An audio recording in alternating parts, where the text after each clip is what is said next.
আজকে সন্ধ্যায় আমাদের দুটো নাটক আছে। একটি আমাদেরই দলের কালিকা রঙ্গশীর্ষে, তারপরে আছে আমাদের বন্ধু দল থিয়েটার পুষ্পকের যা সব বন্ধু। দুটো ভিন্ন ধরনের নাটক, আমাদের একটু সিরিয়াস, পরেরটা একদম হাসির নাটক। ভালো লাগবে, দুটো নাটকই দেখে যান।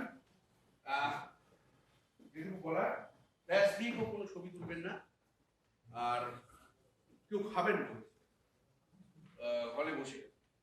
আর ধন্যবাদ জানাই মিনার্ভার কর্তৃপক্ষকে আমাদের স্টেজ অ্যালট করার জন্য। দুটো কথা একটু আমাদের নাটক সম্পর্কে বলে দিই। আমাদের নাটকের নাম হচ্ছে কালিকা। ইউরিপিডিস এবং সোফোক্লেসের ইলেকট্রার গল্প অবলম্বনে এই নাটক হচ্ছে কালিকা। ইলেকট্রার গল্প আমরা সবাই জানি, তবু আমি দুটো লাইন একটু বলে দিই। ইলেকট্রার মা তার প্রেমিকের সঙ্গে ছোট একটা সারমর্ম একটু বলে ছলনা করে তার পিতাকে হত্যা করে, তার প্রতিশোধ ইলেকট্রা নেয়। দুটো গল্পে দুরকম ভাবে আছে। আমরা সেটা আমাদের মতো একটা ইন্টারপ্রিটেশন করেছি, যেটা আমি এবং আমাদের যে প্লেরাইট অর্পিতা দি তারা ভেবেছি। সেটা আপনারা দেখুন, দেখলে বুঝতে পারবেন। নাটকের পরে সেটা নিয়ে আলোচনা করা যাবে। শুধু এটুকুই জানিয়ে রাখলাম, দেখুন ইলেকট্রা গল্প থেকে আমরা আমাদের কালিকা মানে কালী যে দেবী, তার একটা মেলবন্ধন করার চেষ্টা করেছি। সেটা কেমন লাগে আপনারা দেখুন। মোবাইল ফোনগুলো একটু দেখে নিন যাতে সাইলেন্ট থাকে। থার্ড বেল দিলে আমরা শুরু করবো আজকের সন্ধ্যার প্রথম নাটক কালিকা।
জীবনের প্রথম পুরুষ।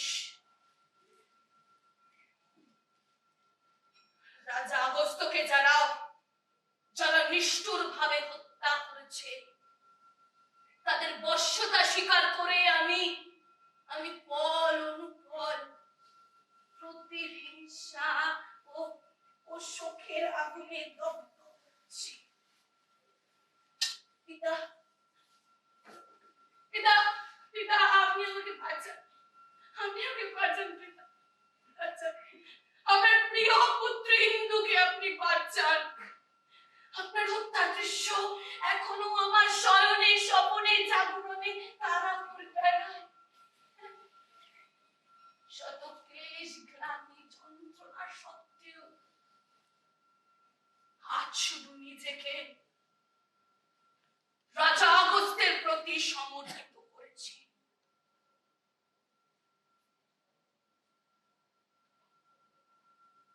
10 বছর 10 বছর ব্যাপী ভূমিযুদ্ধের শেষে সেদিন রাজা আগস্ত্য ও ভূমিরাজ্যের রাজকুমারী কাশ্মীর রাজপ্রাসাদে এসে উপস্থিত হন। আর ঠিক সেই সময় মানভূমির মহামান্য রানী ও তারই সহধর্মিনী কামিনী দেবী ও তার উপপতি আন্তঃসহায়তায় তাদের দুজনকে নির্মমভাবে হত্যা করা হয়।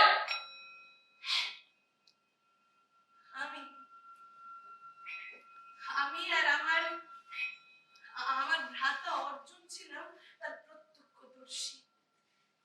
তারা অর্জুনকে খুন করে ওই সিংহাসন নিকট করতে চেয়েছিল, কিন্তু আমি তার প্রাণ রক্ষার জন্য এক বিশ্বস্ত গৃহ শিক্ষকের সঙ্গে সুদূর আসাম রাজ্যে বন্ধু পরমাত্মীয় সুন্দরীর কাছে পাঠিয়ে দিই। তারপর কেটে যায় অনেকগুলো বছর। শুধু অপেক্ষায় আছি কবে ভ্রাতা অর্জুন দেশে ফিরে এসে পিতার হত্যাকারীদের রক্তে ধৌত করে রাজপ্রাসাদ ও পিতৃগৃহকে কুলুষ মুক্ত ও বিপদ মুক্ত করে তুলতে।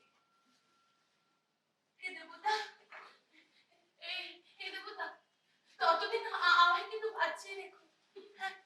আমি যেন সেই সচক্ষে সেই দৃশ্য দেখে শান্তি লাভ করতে পারি। বাবা, বাঁচিয়ে রেখো আমায়।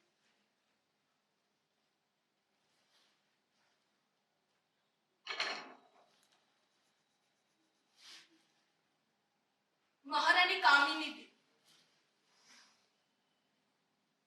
আমি তাকে চরম ঘৃণা করি। তিনিও সম পরিমাণ ঘৃণা করেন আমায়। জানেন, যখন দেখি আমার চোখের সম্মুখে তার স্থান অধিকার করে তারই পোশাক পরে বসে রয়েছে ওই চারজন্ত, এ ভাবতেও আমার লজ্জা ও ঘৃণা বোধ হয় যে ওই বেজন্মাটা প্রতিদিন প্রতি রাতে তার শয্যায় তার স্ত্রীকে নিয়ে লীলা খেলায় মত্ত হয়।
অপেক্ষা করতে হবে।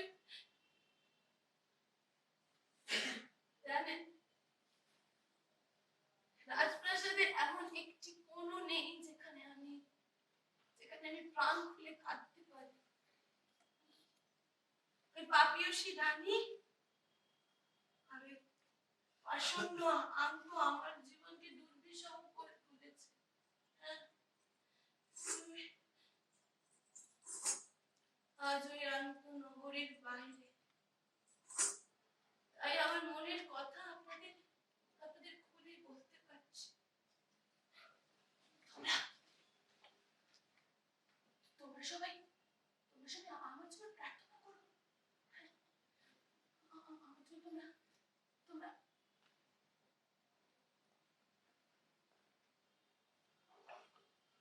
ওকে। কার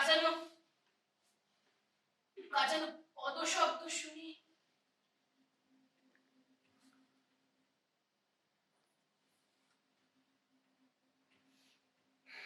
ও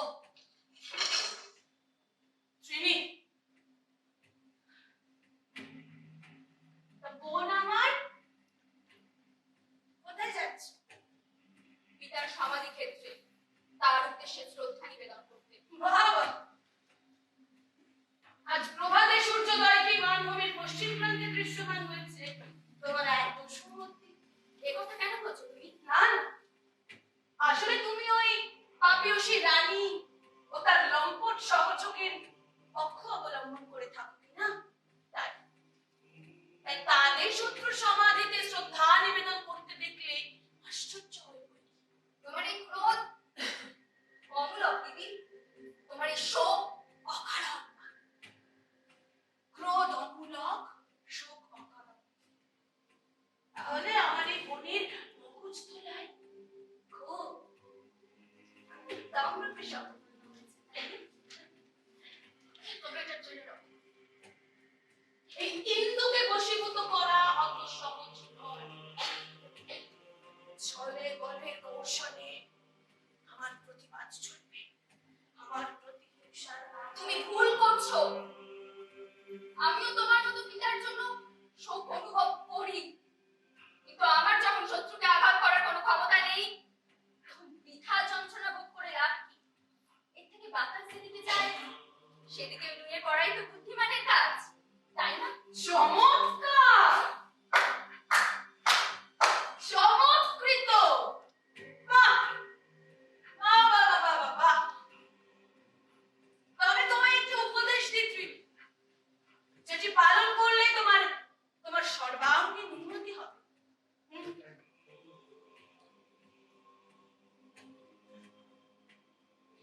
আজ থেকে তুমি নিজেকে মহামান্য সম্রাট আগস্তের সন্তান বলে পরিচয় দিও না, বরং ওই কুটুবর্তী মাতার সন্তান হিসেবে নিজেকে প্রতিষ্ঠিত করো। সেটাই তোমার জন্য উপযুক্ত হবে, বুঝলে?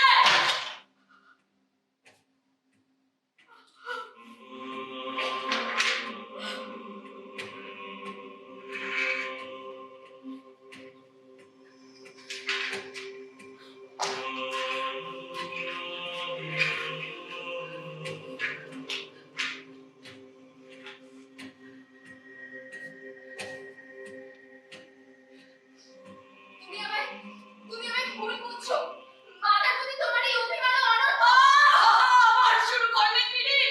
তুমি চলে যাও, তুমি দূর হও আমার সম্মুখ থেকে। আমি তোমাকে বারবার বলছি তুমি চলে যাও। যাচ্ছি যাচ্ছি, তবে যাওয়ার আগে একটা কথা বলে যাই।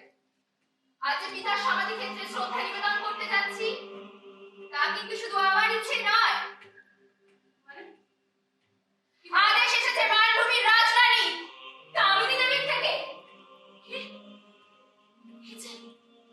এই যে স্বপ্নের নদী, স্বামীর মৃত্যুর এত বছর পর রানীর সাথে উঠল, নাকি অন্য কোনো ষড়যন্ত্র? এই, শুনি, সে নিজে তোমার এমন নির্দেশ দিলেন? হ্যাঁ দিদি, তুমি নিজে আমায় বললে গত রাতে আমাদের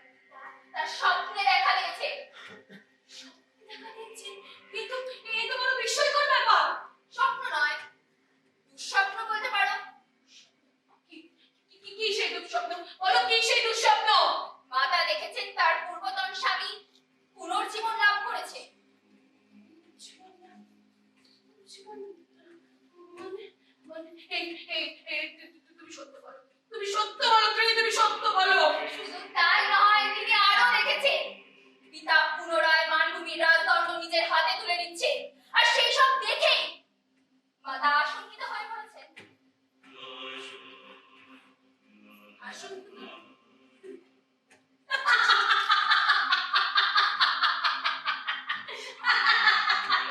আশঙ্কিত, আশঙ্কিত না, আশঙ্কিত না। ভয়, ভয় পেয়েছে মহারানী। কামিনী দিদি ভয় পেয়েছে। দিদি বলো, বলো, বলো। আরো বলো, আরো বলো। বড়ই, বড়ই শ্রুতির মতো শোনাচ্ছে তোমার এই বার্তাখানি গল্প। বলো, বলো। তাই রাত পোহালেই তিনি আমাকে যেতে বলেছে পিতার প্রতি শ্রদ্ধা নিবেদন করতে। প্রমোশন। পিতার হত্যাকারিণী আজ তার সামনে নত জানো, ক্ষমা প্রত্যাশী।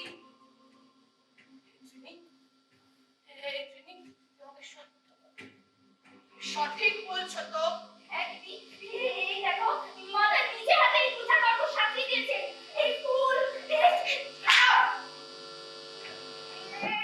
কি করলে তুমি? না, না, না। ওই পাপাত্তা রমণের প্রেরিত কোনো দ্রব্য আমার পিতার সমাধিকে কলুষিত করবে এটা আমি চাই না। এতে পিতার আত্মার অবমাননা হবে। তাহলে কি আমি পিতার প্রতি শ্রদ্ধা নিবেদন করতে পারবো না? নিশ্চয়ই পারবে, নিশ্চয়ই পারবে।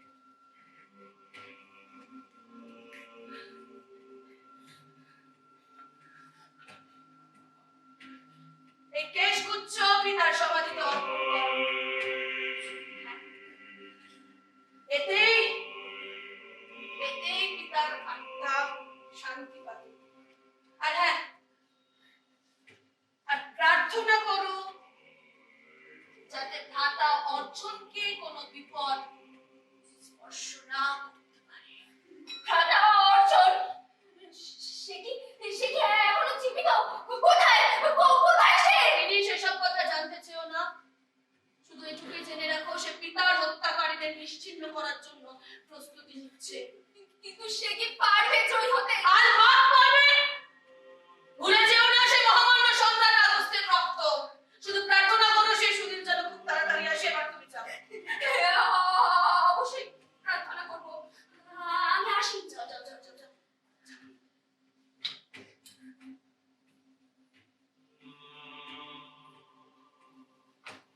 এত বছর পর মহারানী কামিনী দেবী এমন স্বপ্ন কেন দেখলেন? পিতা পুনর্জীবন লাভ করেছে। রাজদণ্ড হাতে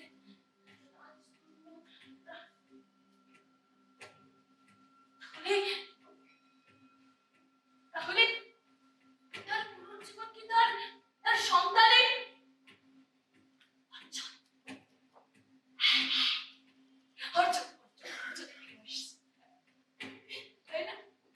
আমার অর্জন না? হ্যাঁ, অর্জন ফিরে আসছে, আসছে, আসছে, আসছে। অর্জন ফিরে আসছে। মানভূমির সুদিন ফিরে আসছে। অগর অগর হাসি তোমরা।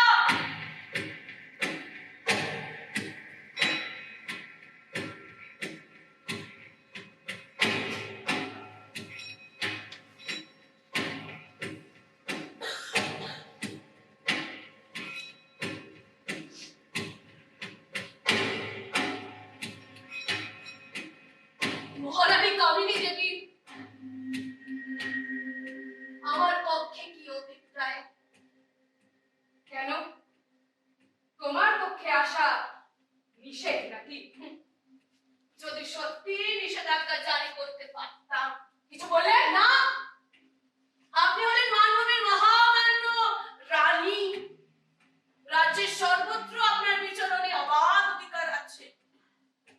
তবে পিতার মৃত্যুর পর আপনার পর রাজপ্রাসাদের এই অংশে কখনো পড়েনি, তাই একটু আশ্চর্য হলাম।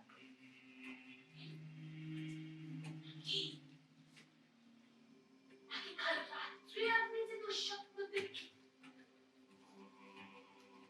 ও সেই খবরও পৌঁছে গেছে তাহলে। নিশ্চয়ই আবার উপর চর বৃত্তি করছো।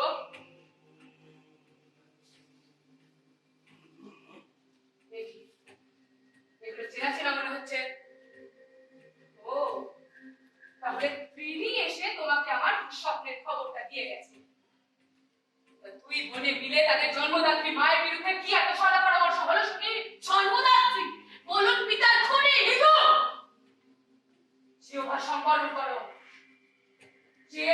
জন্য তুমি গত 7 বছর ধরে অবিরাম অশ্রু বিসর্জনার বিলাপ করছো, জেনে রাখো সে যে শুধু প্রতারক তাই নয়, আমাকে ছলনা করে তিনি তোমার আপন জ্যেষ্ঠা দিদি আমার কন্যা ইরাবতীকে নির্মমভাবে হত্যা করেছিলেন। তিনি বাধ্য হয়েছিলেন, বাধ্য হয়েছিলেন। পিতা ছিলেন ভূমিরাজ্যের মানভূমির সেনাপতি। 1000 যুদ্ধ জাহাজ নিয়ে পিতা যখন ভূমিরাজ্যের উদ্দেশ্যে রওনা দেন, তখন খুবই ভুল করে বনদেবের পবিত্র অরণ্য এলাকায় ঢুকে পড়ে। আর সেখানে দেবীর প্রিয় বন্য প্রাণীকে হত্যা করে ফেলেন। আর দেবী কুপিতা হয়ে সেই স্থানের সমস্ত বায়ু প্রবাহ বন্ধ করে দেয়। আর তার ফলে সমস্ত রণতরী আটকে পড়ে। আর ঠিক সেই সময় মানভূমের ভবিষ্যৎ বক্তা কালকেতু পরামর্শ দেন, যদি নিজের সন্তানকে দেবীর কাছে উৎসর্গ করে দিতে পারেন, তবেই এই বিপদ থেকে উদ্ধার সম্ভব। তাই পিতা কর্তব্যের খাতিরে দিদিকে দেবীর কাছে উৎসর্গ করে দিতে বাধ্য হন। কর্তব্যের খাতিরে? আমি বিশ্বাস করি না। আসলে তিনি তার ভাই শালগুনের রাজা ওই মিহিরের অপূর্ব সুন্দরী এবং যৌবনবতী স্ত্রী হিমাকে লাভের জন্য এই গর্হিত অপরাধটি করেছিলেন। বললাম তো, পিতার কাছে অন্য কোনো উপায় ছিল না। অন্য কোনো উপায় ছিল না, তাই না? তাই একজন মায়ের অজান্তে তার সন্তানকে এইভাবে বলি দিতে হলো। স্ত্রীর অনুমতি নেওয়া তো দূরে থাক, তাকে জানতে পর্যন্ত দেওয়া হলো না। উনি নাকি জন্মদাতা, কন্যার ভরণ পোষণ তিনি করেছেন, সুতরাং তিনি ঠিক করবেন সেই কন্যা জীবিত থাকবে নাকি তার ভাতৃবধূকে উদ্ধার করার জন্য বলি প্রদত্ত হবে। আর আমি যে 10 মাস তাকে গর্ভে ধারণ করলাম, প্রসব বেদনায় মৃত্যু হয়ে তাকে এই পৃথিবীর আলো দেখালাম, মাতৃস্নেহে একটু একটু করে তাকে বড় করে তুললাম, সেসবের কি কোনো মূল্য ছিল না? তার প্রতি সিদ্ধান্ত নেওয়ার কোনো অধিকার কি আমার নেই? যে প্রাণ অবস্থ হরণ করেছেন সে তো আমারই দান। একবার ওই অন্ধ পিতৃভক্তির আবরণ চোখ থেকে সরিয়ে আমার দৃষ্টিভঙ্গি দিয়ে গোটা বিষয়টা বিবেচনা করে দেখো। আপনার সঙ্গে তর্কে প্রবৃত্ত হতে রুচিতে পারে আমার।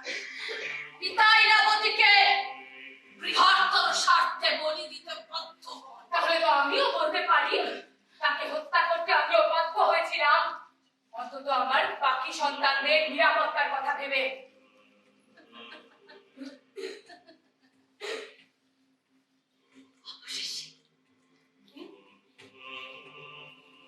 অবশেষে মহারানী কামিনী দেবী, আপনি স্বীকার করলেন যে আপনি আমার পিতাকে খুন করেছেন। আর সেই কার্যে যে নরঘাতক আপনাকে সাহায্য করেছে, তারই ঔরসে আপনি সন্তান উৎপাদন করছেন।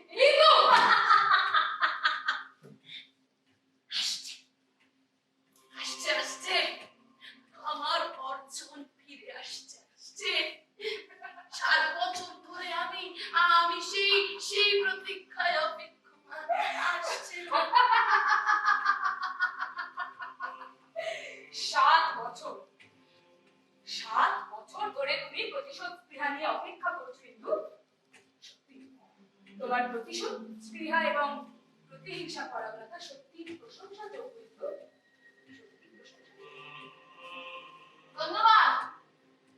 ধন্যবাদ মহারানী।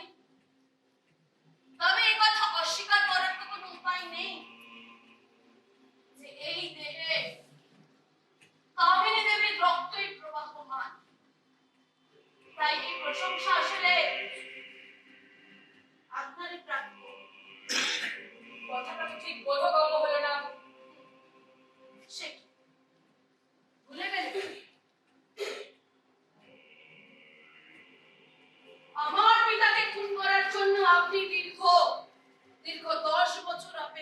করেছেন, আর সেই চিকাংশু মাতার দুহিতা কিন্তু 7 বছর অপেক্ষা করবে, সেটাই তো স্বাভাবিক, তাই না মাতা? উপহাস করছো? করো করো, উপহাস করো। একটু আগে জানতে চাইছিলি না আমার এখানে আগমনের হেতু? তবে শুনে রাখো, বার্তা এসেছে সুদূর পাষাণ রাজ্য থেকে। পাষাণ রাজ্য? অর্জুনের বার্তা? হ্যাঁ, এক বৃদ্ধ গৃহ শিক্ষক স্বয়ং এসে জানিয়েছেন যে দেলাতের বিখ্যাত ঘোড়দৌড় প্রতিযোগিতায় অংশগ্রহণ করার সময় আকস্মিকভাবে দুর্ঘটনাগ্রস্ত হয়ে তোমার প্রিয় ভ্রাতা অর্জুনের মৃত্যু হয়েছে। না, না, আমি মানি না, আমি মানি না। আমাকে শাস্তি দেওয়ার জন্য আপনাদের পরিকল্পনা। সত্য বলুন মহারানী। এই সংবাদ সম্পূর্ণরূপে সত্য এবং অভ্রান্ত। ওই বৃদ্ধ গৃহ শিক্ষক স্বয়ং এর প্রত্যক্ষদর্শী। তিনি আরো জানিয়েছেন আর কিছুক্ষণের মধ্যেই তোমার ভাইয়ের শব্দে হয়ে বানবন রাজ্যে উপস্থিত হবে, যাতে তারই জন্মভূমিতে তাকে সমাহিত করা যায়।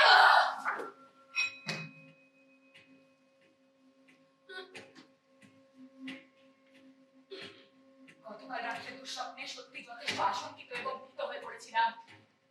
আপন সন্তানের মৃত্যু সংবাদ আশঙ্কা তো বটে, কিন্তু আমার স্তন্যে লালিত হলেও সে তো বহু পূর্বে এই গৃহ ত্যাগ করে চলে গিয়েছে। তার পিতার মৃত্যুর জন্য সে আমাকে ক্রমাগত দায়ী করে চলেছে এবং আমাকে শাস্তি দেবে বলে প্রতিজ্ঞাবদ্ধ হয়েছে। ভয় দুর্ভাবনায় আমি বহুকাল নিশ্চিন্তে ঘুমোতে অবধি পারিনি, কিন্তু আজ থেকে আমি নিশ্চিন্তে ঘুমাতে পারবো। নীচ, সুন্দর রমণী, যত ইচ্ছা কুবাক্য প্রয়োগ করতে পারো ইন্দু, কিন্তু শোক এখন একটু সম্পর্ক। আর কিছুক্ষণের মধ্যেই তোমার খাতার শব্দে উপস্থিত হবে এবং যথাযোগ্য মর্যাদার সঙ্গে তার শেষকৃত্য তোমাকে সমাপন করতে হবে, যাতে সবাই বলতে পারে যে আমি আমার সন্তানের শব্দের প্রতি যথেষ্ট পরিমাণে যত্নশীল। তাহলে আবার আমার উপরে দোষ এসে পড়বে। কিন্তু এবার থেকে তোমাকে একটি নয়, দুটি সমাধিতে শোক জ্ঞাপন করতে হবে। দুটি সমাধিতে।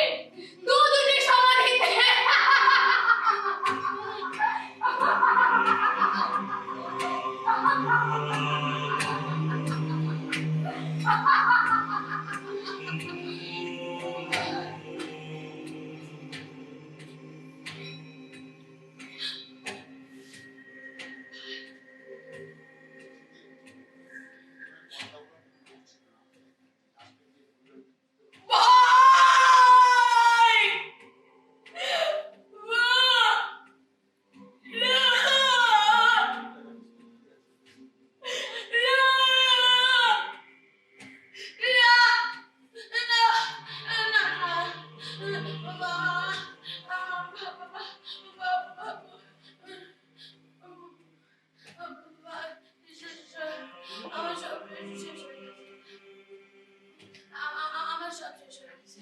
আমি শেষ হয়ে গেছি। অর্জুন, আমি তোমার সাথে কেন গেলাম না সহমরণে? কেন গেলাম না বলো? অর্জুন, কেন গেলাম না তোমার সাথে? দিদি, আজ আমাদের বড় আনন্দের দিন। কি হয়েছে?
স্বাভাবিক রাখবেন। এই পরিকল্পনা করা কি খুব কঠিন? হ্যাঁ?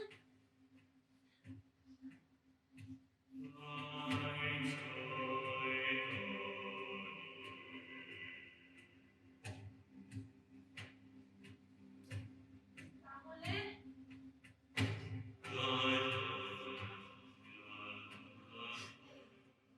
তাহলে তাহলে তুমি বলছো যে মহারানী কামিনী দেবী ও আন্ত নিজেদেরকে সুরক্ষিত ভাবছে। এই সময় তাদের উপর আক্রমণ করা সহজ হবে, তাই তো?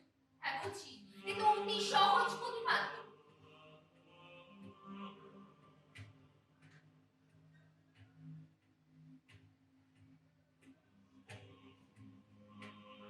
যদি যদি এখন তাদের উপর আক্রমণ করা হয়, কে করবে আক্রমণ? তুমি আমি করবো আক্রমণ। যদি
বস্ত্রখণ্ড দিয়ে ঢেকে দাও। হান্ত হান্ত যেন একে এসে অর্জনের মৃতদেহ বলে ভুল করে।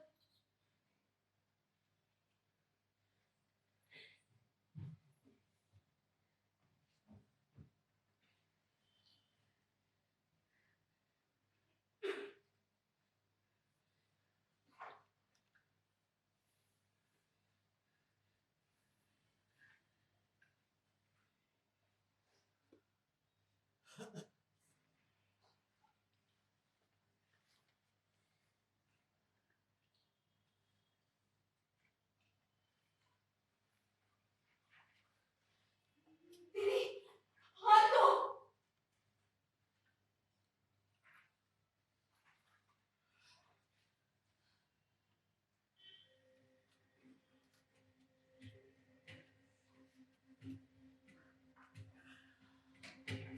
সুসংবাদ।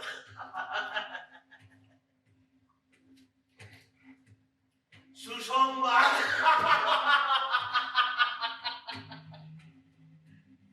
নগরে প্রবেশ করে শুনতে পেলাম সৎপুত্র অর্জুনের মৃত্যু সংবাদ।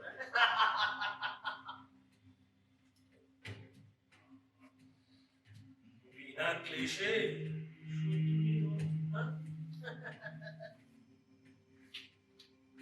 তুমি তো খুব সৌভাগ্যবান হে, স্বয়ং দেবতার আশীর্বাদ পুষ্ট।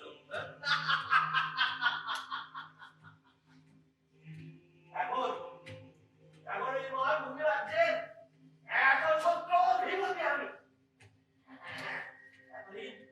এতদিন যে আশঙ্কা ছিলাম তা থেকে আমি আজ মুক্ত।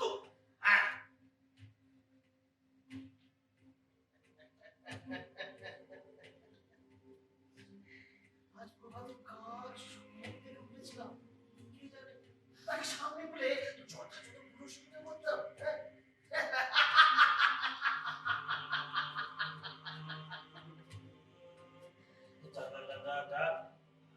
শুনলাম ওই অর্জনের মৃতদেহ নাকি নগরে এসে পৌঁছেছে। নিশ্চিত করতে হবে এবং সেই মৃতদেহ দেখে আমাকে চক্ষু কর্ণের বিপদ ভঞ্জন করতে হবে। কামিনী দেবী, কোথায় কোথায় তুমি? এসো, মহাসমালয়ে তোমার পুত্রের সৎকার করি। তারপর ওই বহুমূল্য খাদ্য পানীয়, ওই বেশ্যা নৃত্য গীতে আমাদের সৌভাগ্য উদযাপন করবো। কামিনী দেবী, প্রিয়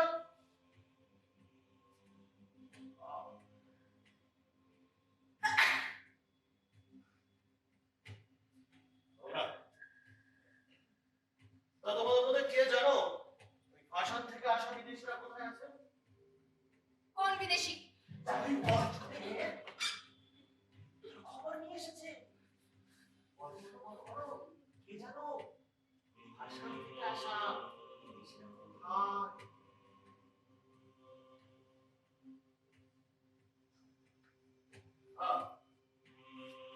তাই দেখি রাজকুমারী, এই যে এই ঘটনা যখন তোমাকেই সবচেয়ে বেশি স্পর্শ করেছে, তাহলে নিশ্চয়ই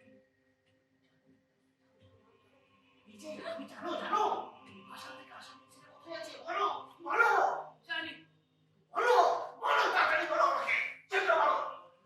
প্রাসাদের ভেতরে। তারা নিশ্চয়ই অর্জনের মৃত্যুর খবরের সত্যতা নিশ্চিত করেছে। শুধু মুখের কথা না, সঙ্গে সঙ্গে প্রমাণও এনেছে। প্রমাণ প্রমাণ প্রমাণ প্রমাণ। অর্জুন অর্জুন অর্জুন অর্জুন।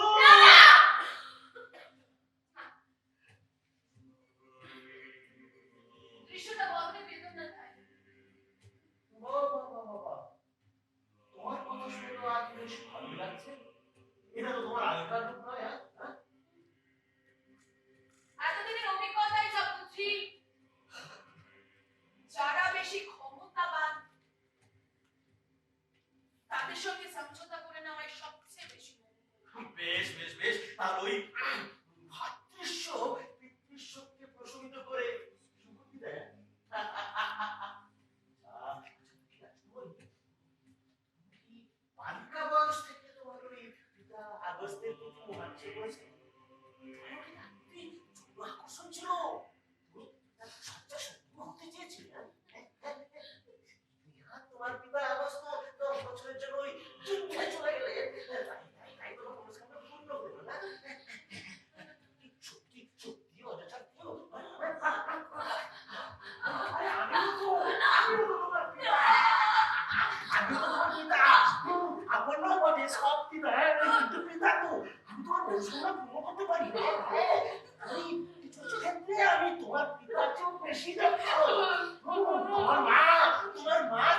উনিকে জিজ্ঞেস করো।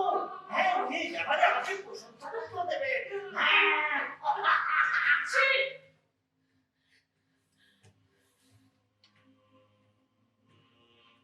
আপনি না একজন পিতা। পিতা। পিতা।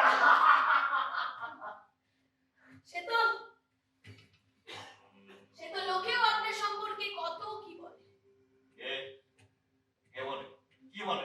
আপনি বোধহয় বিদেশে অতিথিদের খোঁজ করছিলেন। কে বলে? কি বলে বলো? ত্রিনি, তুমি ওনাকে অতিথিদের কক্ষে নিয়ে যাও। হ্যাঁ। আচ্ছা, থাকবে না, বলো বলো বলো বলো। কে বলে? কি বলে? শুনবেন? হ্যাঁ হ্যাঁ হ্যাঁ হ্যাঁ। লোকে বলে যে আপনার মাতামহ অর্থাৎ আপনার দাদু মহেন্দ্র বাবু তার ভাই অজয়েন্দ্র বাবু স্ত্রীর সঙ্গে অবৈধ সম্পর্কে জড়িয়ে পড়ে।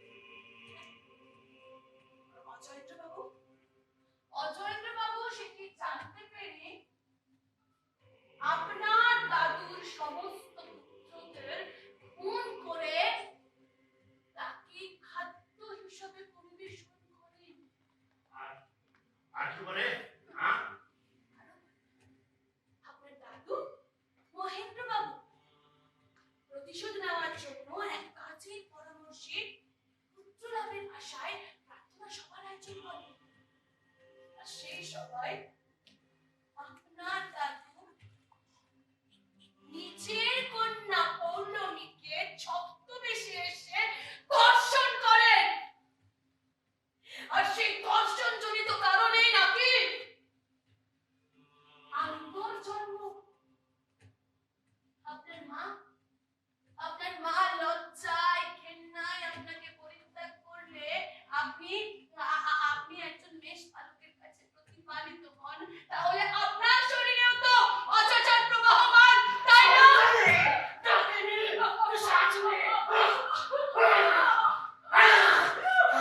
আজ তোকে আমি না না না না। আজ আমার জীবনের সবচেয়ে বড় আনন্দের দিন। আজ আমার শত্রুনাশ হয়েছে। সিংহাসন নিকণ্ঠ। আজ ওই নিছক ওই নারী হত্যা করে আমি আমার দিনটিকে কলুষিত করতে চাই। এই যে দুঃখী রাজকুমারী, আমি চাইলেই তোমার প্রাণদণ্ড দিতে পারতাম। প্রাণদণ্ড দিতে পারতাম। তুমি জীবিত থেকে বিশ্বকে দগ্ধ হবে, প্রতি মুহূর্তে দগ্ধ হবে। দগ্ধ হবে প্রতি মুহূর্তে। এটাই হবে তোমার শাস্তি। এখন পর্যন্ত তোমার শুধু পিতৃশোক ছিল, তার সাথে আজকে আবার এর সাথে যুক্ত হবে ভাতৃশোক। পিতৃশোক আর ভাতৃশোক দুটোই ব্যাপার নিয়ে তোমার শোক যত বাড়বে আমি ততই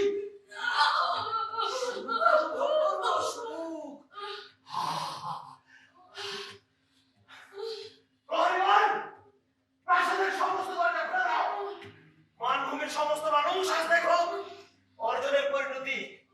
আর এখনো যারা এই অর্জনকে নিয়ে বৃথা আশায় উল্লাসিত হচ্ছে, তারা এই মৃতদেহ দেখে আমার বশ্যতাকে স্বীকার করে নেয়। তাদের যুক্তির প্রধানতে আমাকে যাতে কোন রকম শাসন করতে না হয়।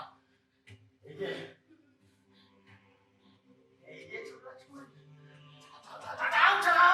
যাও আমার মাকে ডেকে নিয়ে এসো।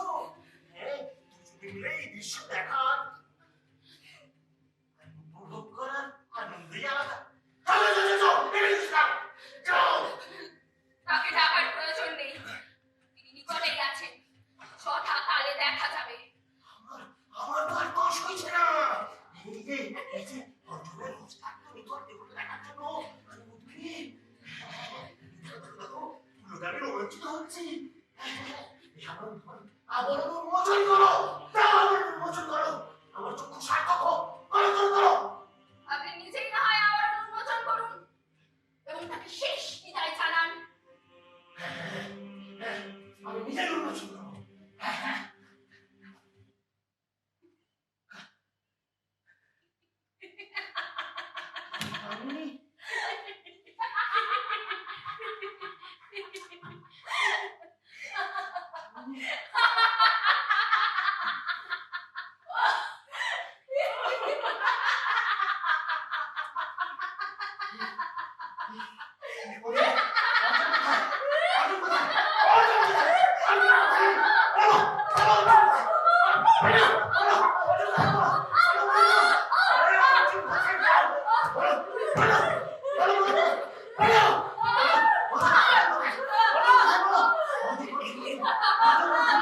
অর্জুন কোথায়? অর্জুন কোথায়? বলো।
সব ধর্মের ব্যবসায়ীদের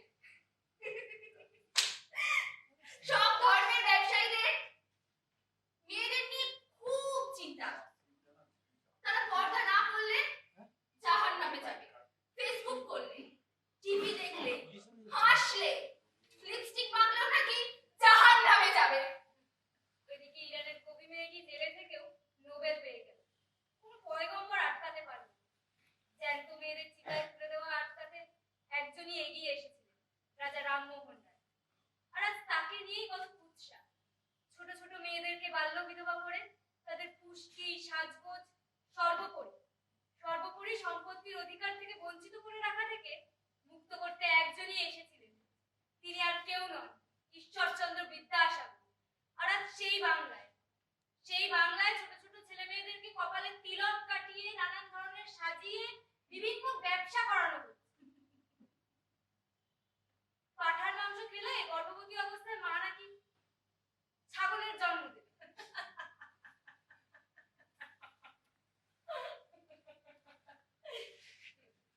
নারী নরকের দ্বার, এই কথাটা আপনারা সবাই শুনিয়ে রেখেছেন ছোটবেলা থেকে।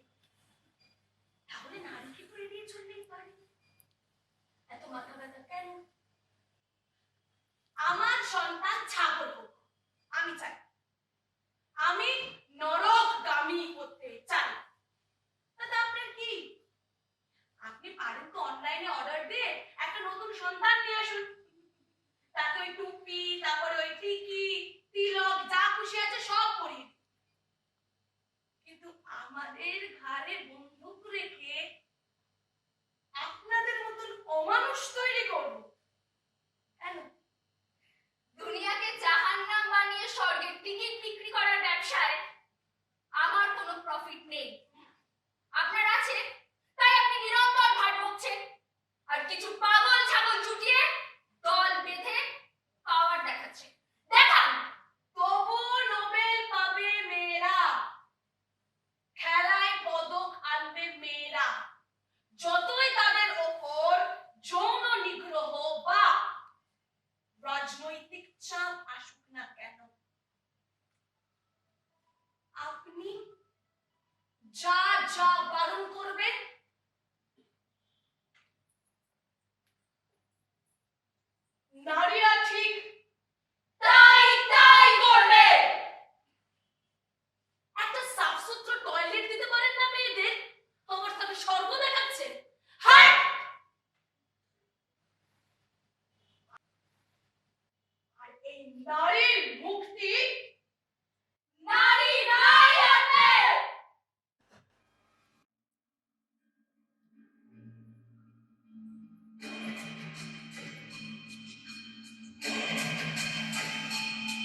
আর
তাদের নামটা একটু বলে দে। রেশমা দাস।